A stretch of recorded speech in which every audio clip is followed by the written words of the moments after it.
안녕하세요. 엄마가 읽어줄게입니다. 오늘 소개할 책은 어제의 세계입니다. 지은이 슈테판 츠바이크, 옮기니 곽봉록, 펴낸 곳 커뮤니케이션 북스 지식 공작소입니다. 저자는 20세기의 3대 전기작가이며 소설가, 극작가이기도 합니다. 오스트리아 빈에서 태어났는데요. 은피티언으로 문단에 데뷔한 이후 수백만 독자를 가지고 있던 유명 작가였습니다. 자유주의자이며 평화주의자였던 저자는 1차 세계대전 후 나치의 유태인 박해를 견디다 못해 빈을 떠나 런던, 미국을 거쳐 브라질에 정착했습니다. 일본의 진주만 기습 공격으로 인한 미국의 참전은 츠바이크에게 큰 충격을 주었고 유서에서 밝힌 것처럼 고향 없이 떠돌아다닌 오랜 세월 동안 너무 지쳐 아내 로테와 자살로 생을 마감하였습니다. 저자는 로댕, 롤랑, 릴케, 고리키, 프로이드와 같은 뛰어난 예술가들과 교류했는데 그들과의 만남을 상세히 기록해 놓은 부분은 아주 흥미롭습니다. 이 책은 저자의 회고록이면서 저자가 살았던 시대를 담고 있습니다. 저자는 문화적 풍요를 경험했던 어린 시절부터 기술의 빠른 변화, 1, 2차 세계대전의 생생한 증언까지 한 세대가 경험했다고 믿기지 않을 정도로 많은 경험을 하게 됩니다. 서문에서 저자는 이 책의 축에 불과하다고 말하고 있습니다. 시대가 자화상을 그린다 라고 말하면서 저자가 속한 세대 전체에 대하여 보고할 것을 약속합니다. 저자는 전전, 전시, 전후의 세 시대에 대해 얘기합니다. 제가 오늘 들려드릴 부분은 동맹국이 패전한 1차 세계대전 이후 극심한 하이퍼 인플레이션을 겪었던 오스트리아의 상황을 상세히 기록한 부분입니다. 그럼 츠바이크가 살았던 시대로 들어가 보도록 하겠습니다. 구독, 좋아요, 알림 설정은 저에게 힘이 됩니다.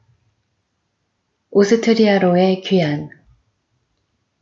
논리적인 견지에서 볼 때 독일과 오스트리아군이 무너지고 난 후에 내가 행한 가장 어리석은 짓은 오스트리아로 돌아간 일이었다.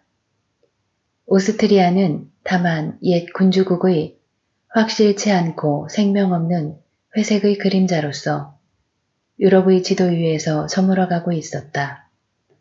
체코인, 폴란드인, 이탈리아인, 그리고 슬로바키아인들이 그들의 나라를 빼앗아가 버렸다. 남은 것이라고는 모든 혈관에서 피를 토하는 절단된 몸통뿐이었다.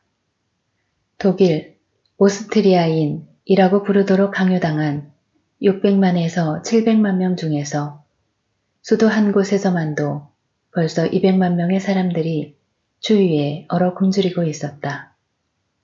전에는 나라를 부강하게 만들었던 공장들은 지금은 외국 땅에 있고 철도는 비참하게 조각이 나 있고 국립은행은 금을 몰수당하고 그 대신 막대한 배상의 무거운 짐이 부과되었다. 강화회의가 아직 시작되고 있지 않았기에 국경은 아직 확정되지 않았다. 여러 가지 의무도 확정되지 않은 상태였고 밀가루, 빵, 석탄, 그리고 석유도 없었다. 혁명이나 혹은 뭔가 다른 무슨 파국 이외에는 다른 해결책이 없을 것처럼 보였다. 모든 인간적인 짐작으로 볼 때 전순국에 의해 인위적으로 만들어진 이 국토는 독립하여 살아갈 수는 없었다. 그리고 이 국토는 사회당이건 가톨릭당이건 국민당이건 간에 한결같이 외치는 것이었지만 독립하여 살아가는 것을 전혀 원하지 않았다. 내가 알고 있는 한 역사에서 처음으로 한 나라가 스스로 분개하여 거절한 독립이 강요되고 있다는 역설적인 경우가 일어났던 것이다. 오스트리아는 옛날부터의 이웃나라들과 다시 합치든가 아니면 종족적으로 동족인 독일과 합치는 것을 원했으며 절대로 이 잘려진 형태로 굴욕적인 거지와 같은 생활을 계속하는 것은 원하지 않았다. 이와는 반대로 이웃나라들은 오스트리아와 이제는 경제적 결합을 계속할 것을 원하지 않았다. 그 이유의 일부는 오스트리아를 너무 가난하다고 생각했기 때문이며 또 일부는 합스부르크 왕가의 부흥을 두려워했기 때문이다. 한편 연합국은 패배한 독일을 강한 나라로 만들지 않으려고 오스트리아가 독일에 합병하는 것을 금지했다. 이리하여 내려진 포고는 오스트리아 공화국은 존속해야 한다는 것이었다. 존재하고 싶지 않다고 하는 한 나라의 역사상 단 한 번뿐인 사건이었다. 그대는 존재하지 않으면 안 된다고 명령했던 것이다. 이때까지 한 나라를 엄습했던 최악의 시기에 자진하여 그곳으로 가도록 당시 나의 마음을 움직이게 한 것이 무엇인지 나 자신 오늘날에도 거의 설명할 수가 없다. 그러나 우리 전쟁 전 시대의 사람들은 결국 의무라고 하는 상당히 강한 감정 속에서 살아났기 때문에 이런 극단적인 고난의 시기야말로 고향과 가정에 결속하는 것이 필요하다고 보았던 것이다. 자기를 기다리고 있는 비극적인 것을 안일하게 회피한다는 것은 나에게는 어딘지 비겁한 일처럼 생각되었다. 그리고 나는 바로 예레미야의 저자로서 나의 예술로서 패배를 극복하는 일에 협력해야 한다는 책임을 느꼈던 것이다. 전시에는 없어도 괜찮은 인간이었던 나는 이제 전쟁이 지고 난 이후에 설 땅을 얻은 것 같이 생각되었다. 특히 나는 전쟁을 질질 끄는 것을 반대했기 때문에 특히 젊은 층에게 일종의 정신적인 영향을 주는 도덕적인 입장을 획득하고 있었던 것이다. 그리고 아무 일도 할 수 없다고 하더라도 자기가 예언한 일반의 고뇌를 함께 괴로워한다는 만족감은 적어도 남아 있었다. 오스트리아를 여행하려면 그 당시에는 마치 북극 지방을 탐험하는 것 같은 준비가 필요했다. 따뜻한 옷과 털 셔츠는 필수적이었다. 왜냐하면 스위스의 국경 저쪽에는 석탄이 전혀 없다는 것을 알고 있었기 때문이다. 그리고 겨울이 곧 찾아오려고 하고 있었다. 구두에는 밑창을 대게 하여 수선해 두었다. 왜냐하면 저쪽 나라에는 나무 밑창밖에 없었기 때문이다. 처음에 빵 배급표와 육류 배급표가 나누어지기까지 굶지 않도록 스위스가 허락하는 한도 내에서 식료품과 초콜릿을 휴대했다. 아무리 비싸도 수화물은 보험에 들었다. 왜냐하면 대부분의 수화물차는 약탈되었고 구두 하나, 옷 한 가지가 둘도 없는 것이었기 때문이다. 내가 이와 똑같은 준비를 한 것은 10년 뒤 러시아로 한번 여행했을 때뿐이었다. 나는 한동안 결단을 내리지 못하고 국경역인 북수에 멈춰섰다. 여기는 1년 전에 그처럼 행복을 느끼면서 들어왔던 곳이었다. 그리고 나는 마지막 순간에 차라리 다시 되돌아가는 것이 어떨까 하고 자신에게 물어보았다. 그것은 나의 생애에서 하나의 결단이라고 나는 느꼈다. 그러나 급기야 나는 괴롭고 더 곤란한 길을 택할 것을 결심했다. 나는 다시 열차에 올라탔다. 1년 전에 도착했을 때 나는 스위스 국경역인 북스에서 흥분되는 순간을 체험했다. 이제 귀환하면서 오스트리아 국경역인 펠트키르이에서 이에 못지않게 잊을 수 없는 순간에 직면했다. 기차에서 내릴 때 벌써 나는 국경 관리와 순경이 이상하게 침착성을 잃은 것을 발견했다. 그들은 우리에게는 그다지 주의를 기울이지 않고 정말이지 되는 대로 검사를 끝마쳤다. 분명히 그들은 훨씬 중대한 그 무엇을 기다리고 있었던 것이다. 드디어 종을 울리더니 오스트리아 쪽으로부터 열차가 다가오는 것을 알려왔다. 순경들은 부서에 서고 관리들도 모두 칸막이한 방에서 바삐 나왔다. 그들의 부인들에게도 분명히 이 사정이 알려져 있어서 함께 플랫폼에 몰려왔다. 기다리고 있는 사람들 중에서 특히 검은 옷을 입고 두 딸을 거느린 한 노부인이 나의 눈길을 끌었다. 그녀의 태도와 옷치장에서 귀족 여성임에 틀림없었다. 그녀는 눈에 띄게 흥분하고 있어 쉬지 않고 손수건으로 눈을 닦고 있었다. 천천히. 그리고 나는 거의 이렇게 말하고 싶지만 당당하게 열차는 미끄러져 들어왔다. 특별 열차였다. 오래되어 낡고 피해시킨 보통 열차가 아니라 까만색의 넓은 객차로 기빈 열차였다. 기관차는 멈추어 섰다. 분명히 느낄 수 있는 감동이 기다리고 있던 사람들의 열 사이를 스쳐 지나갔다. 나는 그때까지도 왜 그런지를 몰랐다.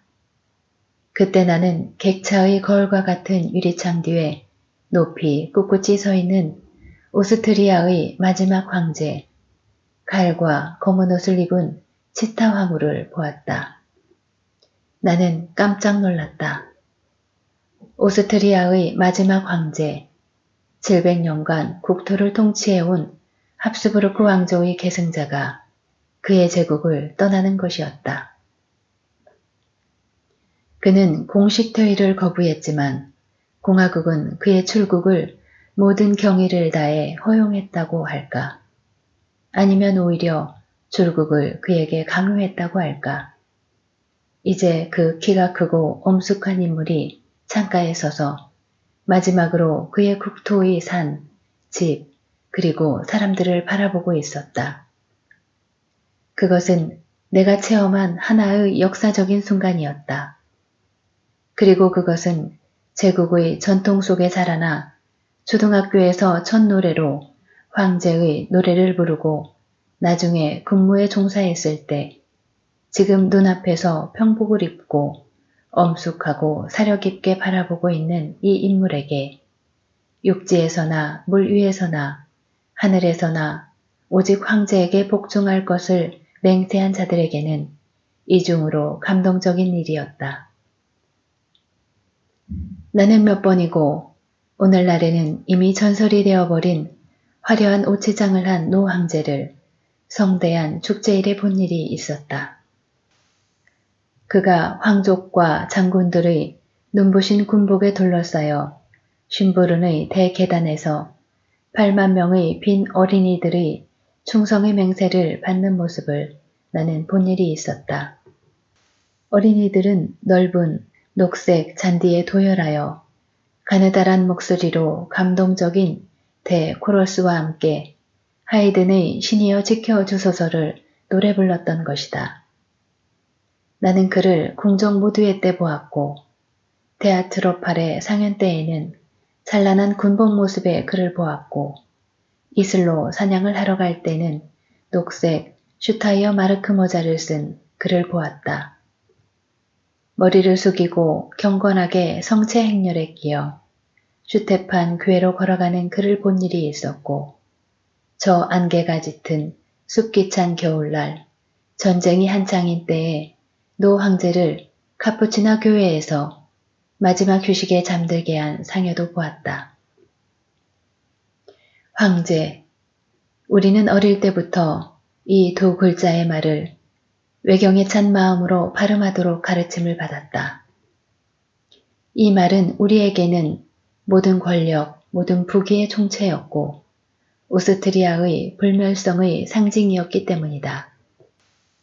그리고 이제 나는 그의 계승자인 오스트리아의 마지막 황제가 망명자로서 국토를 떠나가는 것을 보았던 것이다. 세기에서 세기에 걸쳐 왕위의 상징인 지그의와 왕관을 손에서 손으로 전해 내려간 영광스러운 합수부르크의 가게가 이 순간에 끝나는 것이었다. 거기 서 있던 주위의 모든 사람들은 이 비극적인 광경에서 세계 역사와 오스트리아의 역사를 느낄 수 있었다. 헌병과 순경 그리고 병사들은 당황하여 좀 부끄러워하면서 딴 쪽을 보고 있었다. 그들은 옛날 그대로 경례를 해도 좋은 것인지 어떤지를 몰랐기 때문이다. 여자들은 감히 눈을 쳐들지 않았다. 말을 하는 사람은 한 사람도 없었다. 그러자 갑자기 상복을 입은 노부인의 희미하게 흐느껴오는 소리가 들렸다. 그녀가 다시 한번 그녀의 황제를 보려고 얼마나 먼 곳에서부터 왔는지 아무도 모를 일이었다. 드디어 기관사가 신호를 했다. 모두는 자기도 모르게 몸을 떨었다. 다시 돌이킬 수 없는 순간이 시작되었다. 기관차도 자기의 감정을 억제하지 않으면 안 되겠다는 듯이 격렬하게 움직이기 시작했다.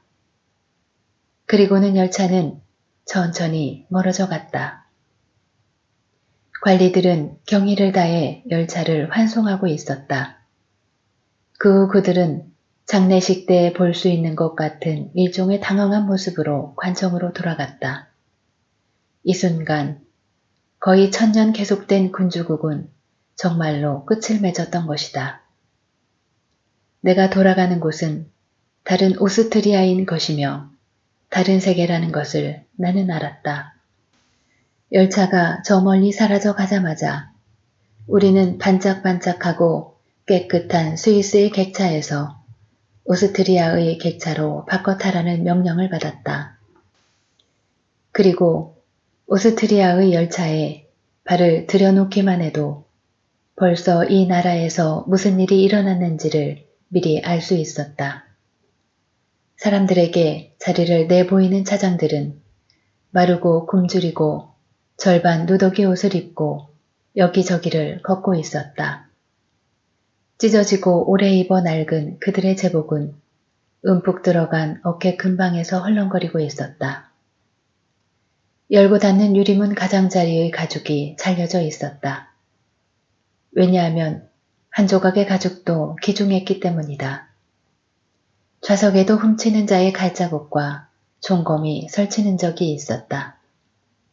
의자의 천은 모두 자기 구두를 닦으려는 자, 가죽만 보면 집어가려는 생각으로 꽉 차 있는 인간들에 의해 야만적으로 없어져 버렸다. 동시에 재떨이도 얼마간의 니켈과 구리가 붙어 있기 때문에 없어져 버리고 말았다. 바깥으로부터는 깨진 유리문을 통해 늦가을의 바람과 함께 기관차에 불을 때는 밉살스런 갈색 석탄의 검댕과 석회의 껍질이 날아 들어왔다.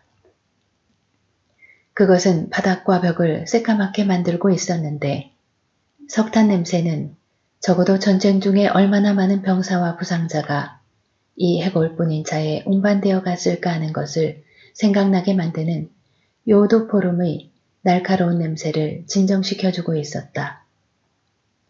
좌우간 열차가 전진한다는 것이 하나의 기적을 의미했지만 그것은 지루한 기적이었다. 기름을 치지 않은 차량이 강도를 상당히 잃은 소리로 씩씩 소리를 낼 때마다 우리는 이 달아빠진 기계의 숨통이 막혀버리지는 않을까 하고 마음이 조마조마해지는 지경이었다. 보통 같으면 1시간에 갈 수 있는 거리라도 4시간 내지 5시간이 걸리고 저녁 때가 되자 승객은 완전한 어둠 속에 빠지고 말았다. 전구는 부서져 있지 않으면 훔쳐가서 없어진 상태여서 무엇을 찾으려고 하는 자는 성량의 의지에 자기 앞을 손으로 더듬지 않으면 안 되었다. 사람들이 얼지 않은 것은 단지 처음부터 6 내지 8명이 빽빽히 몸을 비벼대고 앉아 있었기 때문이다. 그런데 바로 첫 정거장에서부터 새로 손님이 들어와 점점 더 늘어나게 되었는데 어떤 손님들은 벌써 여러 시간을 기다려 피곤에 지쳐 있었다. 낭하에는 사람들이 가득 차 있었고 어떤 사람들은 연결판 위에서 거의 겨울과 같은 밤을 웅크리고 앉아 지새웠다. 그뿐만 아니라 모든 사람은 불안한 듯 수화물과 식료품을 자기 품에 꼭 끌어안고 있었다. 아무도 어둠 속에서 단 1분간이라도 자기 물건을 손에서 떼려고 하지 않았다. 평화의 한가운데에서 이미 끝났다고 생각한 전쟁의 무서움 속으로 나는 다시 되돌아갔다. 인스프루크 앞에서 갑자기 교관차가 숨이 차하더니 있는 힘을 다해도 조그만 언덕을 넘어갈 수가 없었다. 열차 직원들은 그을은 램프를 손에 쥐고 흥분해 어둠 속을 여기저기 뛰어다니고 있었다. 보조기관차가 헐떡이면서 가까이 오기까지는 1시간이 걸렸다. 이어 거기에서 짤즈부르크까지 이전의 7시간 대신 17시간이나 걸렸다. 넓은 역에는 짐꾼이 하나도 없었다. 드디어 두세 사람의 남루한 옷을 입은 병사가 수화물을 마차 있는 곳까지 나르는 것을 도와주었다. 그러나 마차의 말은 늙고 영양도 좋지 않아서 멍에를 끌고 가게 되어 있다기보다는 멍에에 매달려 있는 것처럼 보였다. 마차에 트렁크를 올려놓았다. 하지만 이 유령 같은 동물에게 일을 시킬 용기가 나에게는 없었다. 그래서 물론 트렁크를 다시 보게 되는 일이 없지 않을까 하고 걱정은 하면서도 역의 짐보관소에 트렁크를 맡겼다. 나는 전쟁 중에 찰즈부르크의 집을 한 채 사두었다. 왜냐하면 전쟁에 대한 태도가 서로 대립되어 옛 친구들과 소원해진 것이 대도시와 많은 사람들로부터 좀 떨어져 살고 싶다는 욕구를 나의 마음속에 일으켰기 때문이다. 이 틀어박힌 생활 방식이 후에 나의 작업에 이익이 되었음이 정말로 입증되었다. 찰즈부르크는 모든 오스트리아의 소도시 중에서 그 풍경뿐만 아니라 그 지리상의 지형에 의해서도 나에게는 가장 이상적인 도시로 생각되었다. 왜냐하면 이 도시는 오스트리아의 가장자리에 위치하고 있어서 기차로 미넨까지는 2시간 반, 빈까지는 5시간, 추리 또는 베네치아까지는 10시간, 파리까지는 20시간이 걸렸다. 따라서 유럽으로 향하는 그야말로 용수철과 같은 지점이라고 말할 수 있었기 때문이다. 물론 그 당시만 해도 아직 그 예술제로 말미암아 아마 유명한 명사들의 화합지는 아니었고 만약 그렇지 않다면 나는 그곳을 일하는 장소로는 택하지 않았을 것이다. 알프스의 마지막 언덕에 있는 고풍스럽고 졸립고 낭만적인 소도시였다. 알프스는 산과 언덕이 있는 거리에서 완만하게 독일 평지로 옮겨져 가고 있었고 내가 살고 있었던 작은 숲이 있는 언덕은 말하자면 웅대한 산맥이 사라지는 마지막 물결이었다. 자동차로는 갈 수가 없고 100개 이상의 계단이 있는 300년 이상 오래된 골고다의 언덕과 같은 산길을 올라가야만 했다. 이 난행의 대가로서 테라스로부터 탑이 많은 거리의 지붕과 박공 지붕을 굽어볼 수 있는 매력적인 전망을 얻을 수 있었다. 그 위로는 알프스의 장엄한 산맥에 대한 조망이 열려 있었다. 물론 베르이테스가덴의 소금산도 굽어볼 수 있었는데 거기서 그 당시에는 완전히 무명이었던 아돌프 히틀러라는 사나이가 얼마 지나지 않아 내가 사는 건너편에 살게 되었다. 집 자체는 낭만적인 동시에 비실용적이었다. 17세기에는 어느 대주교의 수렵관이었던 그 집은 거대한 요새의 벽에 기대어 있었고 18세기 말에 이르러서는 좌우로 방이 각각 하나씩 확대되어 갔다. 호화로운 옛 융단과 그림이 그려진 볼링공. 1807년 프란츠 황제는 잘츠부르크를 방문했을 때 이 집의 긴 낭하에서 순수 이공으로 볼링을 했다.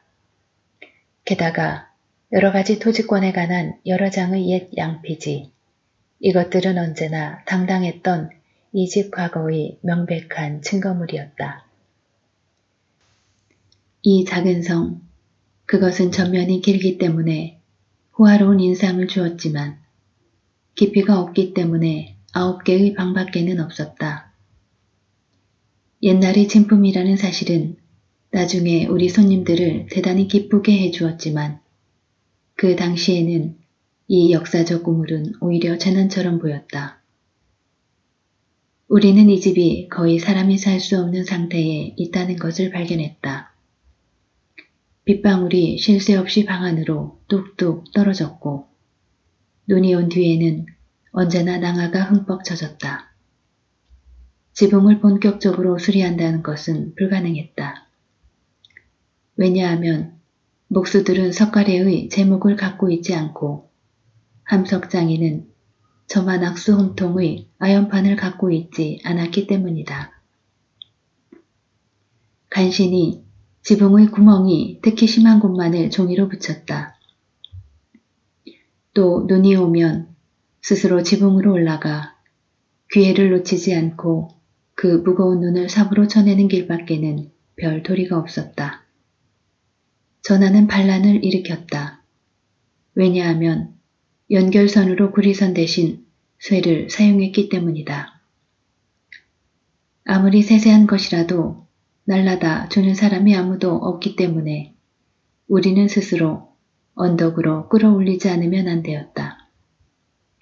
그런데 가장 나쁜 것은 추위였다. 주변의 몇 마일 이내에는 석탄이 없었고 뜰악에서 자른 나무는 생나무여서 열을 내는 대신 탁탁 소리를 내었고 집안을 덥게 하는 대신 뱀처럼 씩씩 소리를 내면서 수액을 토했다. 곤란에 빠진 우리는 이탄의 도움을 빌렸지만 그것은 단지 따뜻한 흉내만 냈을 뿐이었다. 그래서 나는 겨울의 3개월 동안 거의 침대 안에서 퍼렇게 얼은 손가락으로 글을 썼다. 한 장을 쓸 때마다 언제나 따뜻하게 하기 위해 담요 속에 손가락을 밀어 넣어야 했다. 그러나 이 살기 적당치 않은 주거지도 역시 변호하지 않으면 안 되었다. 왜냐하면 이 파국의 해에는 식품과 연료의 일반적인 부족 외에 주택난이 있었기 때문이다. 오스트리아에서는 4년간 집을 건축하지 않았고 많은 집이 파괴되었다. 그리고 이제 갑자기 풀려난 수없이 많은 무리의 병사와 전쟁 포로들이 숙박할 데도 없이 물밀듯이 돌아왔기 때문에 쓸 수 있는 집에는 강제로 한 가족을 반드시 숙박시켰다. 이 집에도 4번이나 부탁이 왔지만 우리는 자진하여 훨씬 이전에 이미 방 2를 빌려주고 있었다. 또한 처음에는 우리에게 그토록 불편했던 이 집의 부족함과 추위는 이제는 도리어 좋다는 것을 알았다. 아무도 100개나 되는 계단을 기어 올라와 추위 위에 떠는 것을 원하지 않았기 때문이다.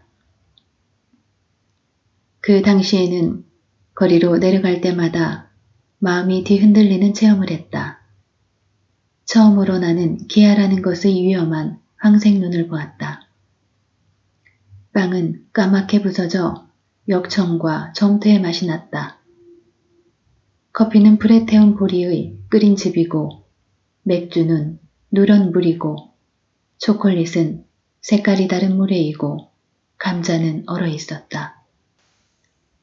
대부분의 사람은 고기의 맛을 잊어버리지 않기 위해 집토끼를 사육했다.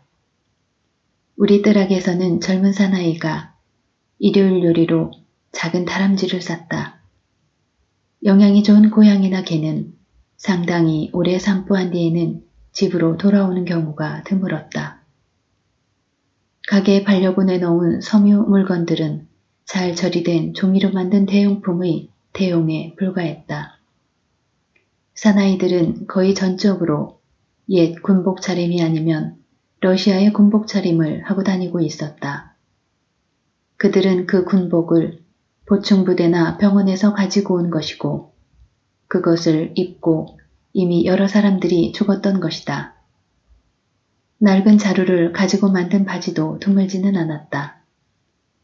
거리 위의 쇼윈도우는 약탈당하기라도 한 것처럼 빈 채로 있었고 석회질은 습진처럼 파괴된 집에서 흐물흐물 떨어졌고 분명히 영양 부족인 사람들은 간신히 일자리로 몸을 이끌고 가는 것이었다. 이렇게 길 위를 지나가는 사람들의 발걸음 하나하나는 우리의 마음을 뒤흔들어 놓았다. 평지에서의 식량 사정은 상당히 좋았다. 일반적인 도덕의 붕괴와 함께 어떤 농부도 버터, 달걀, 우유를 법률로 정해진 최고 가격으로 넘기려고 생각하지는 않았다. 농부는 될 수 있는 한 먹을 것을 광에 숨겨두고는 더 좋은 값으로 사는 사람이 자기 집으로 오는 것을 기다리고 있었다. 얼마 안 있어 새로운 장사가 생겼다. 소위 말하는 사재기꾼인 것이다. 직업이 없는 사람들은 한 개 내지 두 개의 륙색을 가지고 농민들 사이로 돌아다니면서 특히 물자가 풍부한 곳에는 기차를 타고까지 가서 비합법적으로 식량을 조달하고는 그것을 도시에서 4배 내지 5배의 가격으로 파는 것이었다. 농부들은 처음 한동안은 그들의 달걀과 버터를 맞바꾸어 쏟아져 들어온 사전 지폐를 보고는 아주 기뻐했다. 그러나 그들이 하나가득 돈이 들어있는 지갑을 갖고 도시로 나가 거기에서 물건을 사려고 하자 그들은 식량의 5배의 값만을 요구했는데 그들이 사려고 한 큰 낫, 망치, 그리고 솥은 20에서 30배로 값이 올라가 있는 것을 발견하고는 분개했다. 그 다음부터는 그들은 다만 공업 제품만을 구입하려고 했고 물건 가치에는 물건 가치를, 물건에는 물건을 요구하게 되었다. 인류가 참호에서 만족스럽게 혈거시대로 역행한 뒤로 수천 년이나 계속된 돈이라는 인습은 사라져버렸고 원시적인 물물교환 제도로 되돌아왔던 것이다. 전국에 걸쳐 이상한 거래가 행해졌다. 도해지 사람들은 없어도 괜찮을 것은 농민들한테로 끌고 갔다. 중국 도자기, 융단, 칼, 총, 카메라, 책, 램프, 장식품 같은 것이었다. 이리하여 우리가 찰즈부르크의 농가에 발을 들여놓았을 때 놀랍게도 인도 불상이 우리를 응시하고 있는 것을 보았고 또 로코코식의 책꽂이에 프랑스의 가죽책이 나란히 꽂혀 있는 것을 발견할 수 있었다.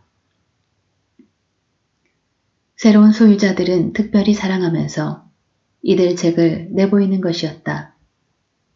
진짜 가죽 프랑스제이지요 하면서 볼을 볼록이며 자랑하는 것이었다. 물자와 돈은 아무 소용이 없다는 것이 슬로건이 되었다. 많은 사람들은 몸을 보양하기 위해 약혼 반지를 손가락에서 빼내고 가죽 역대를 몸에서 풀지 않으면 안 되었다.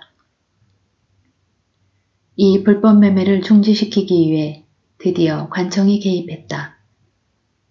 불법 매매는 실제로는 오로지 재산이 있는 사람들에게만 도움이 되었던 것이다. 모든 주에는 관문마다 차단선이 설치되어 자전거나 기차로 운반하는 사재기꾼의 물자를 압수하여 도해지의 식량관계 관청에 회부했다. 사재기꾼도 이에 호응하여 미국의 서부 활극식으로 밤중에 수송을 조직화하기도 하고 굶고 있는 아이들을 집에 두고 있는 감시인들로 매수하기도 했다. 가끔 권총이나 칼을 사용하는 실전이 벌어지는 일도 있었다. 이들은 4년간의 전방 근무 덕분에 무기 조작을 잘 알고 있었고 들판으로 도주하는 경우에는 군대식으로 교묘하게 숨는 방법을 잘 알고 있었다.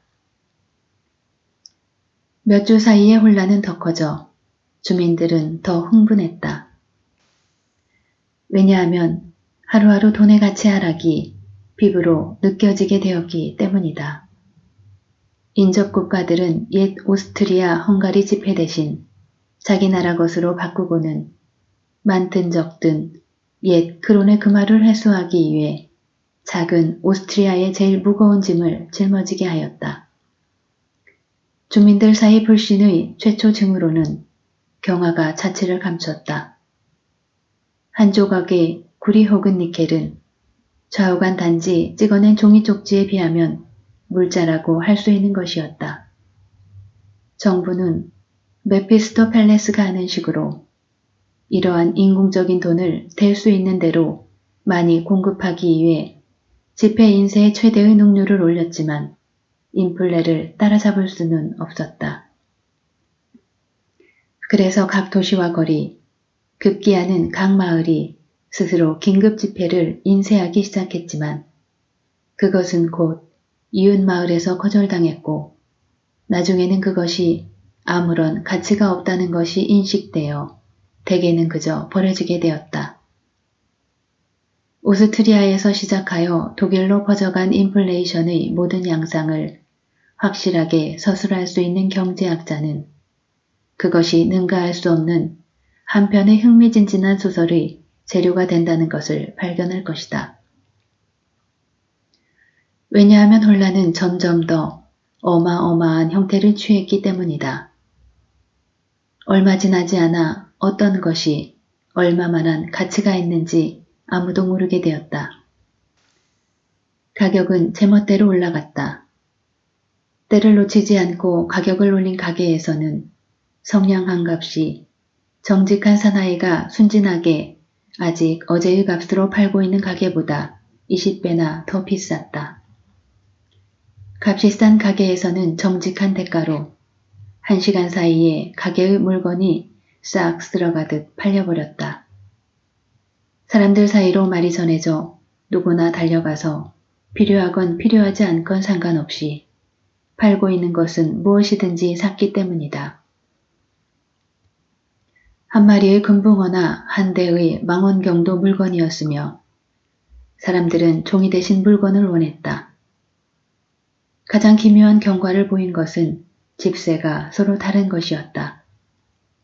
집세에 대해서는 정부는 세입자, 그것은 광범위한 대중을 포함한 것이지만 보호하기 위해 집주인에게는 손해가 가지만 집세를 올리는 것을 금했던 것이다. 얼마 안 있어 오스트리아에서는 중간 규모 주거지의 1년치 집세가 단 한 끼의 점심 식사비보다 싸게 되었다. 오스트리아 전체는 5년 내지 10년 동안 이후에 집주인이 계약 해지를 하는 것도 금지되었기 때문에 많든 적든 무료나 마찬가지로 살았던 것이다. 이 바보스러운 혼란 상태 때문에 한 주 한 주의 상황은 미친 듯이 변해갔고 비도덕적으로 되어갔다. 40년간 착실하게 저축하고 또 그 돈을 애국적으로 전시공채에 충당한 사람은 거지가 되었다. 빚을 지고 있던 사람은 그것을 갚았다. 정확하게 식량 배급을 지킨 사람은 굶었다. 뻔뻔스럽게 그것을 거역한 자만이 포식했다. 뇌물을 주는 길을 알고 있는 자는 재미를 보았고 투기하는 자는 이득을 올렸다.